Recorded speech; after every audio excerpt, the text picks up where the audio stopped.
ढिला नै भयो रिजल्ट ढिला नै सुत्यो अहिले नि ढिलै उठ्यो है 8 बजिसक्यो अहिले चाहिँ अनि म चाहिँ यता बसिरहेको छु त्यहाँको यता साइडमा ब्रस गर्दै हो भर्खर उठाएँ अनि के गर्नु यस्तै छ भर्खर उठाएँ गाउँमा आएँ काठमाडौँबाट अब गाउँमा केटाहरू कोही छैन अनि त्यो साइडमा देखाएको नि घर चाहिँ त्यो चाहिँ मेरो केटाहरूको घर हो के केटाहरूको घर हो तर छैन तल्लो घरको भाइ नि गाईघाटतिर सायद गाईघाटतिर कि कता विराटनगरतिर छ माथिल्लो घरको भाइ काठमाडौँ छ माथिल्लो घरको भाइ चाहिँ बाइक त्यहीँ छ त्यो भाइ कता गएको थाहा छैन प्रदीप दाइ हेर त्यहाँ यतै छ सबैजना है अब आन्टीहरू यतै हुनुहुँदो रहेछ ठुलो मम्मीहरू पनि म जति शुक्रबार आइपुगेको अब म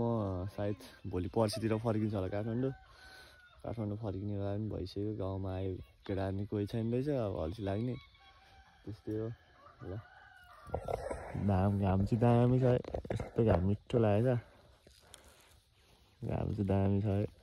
यो भाइहरूको म चिन्दिनँ फेरि चिन्छ मलाई चिन्छस् कहाँबाट आएको ल त्यो है अब स्याट लगाएर म पनि फ्रेस हुन्छु अब है त ल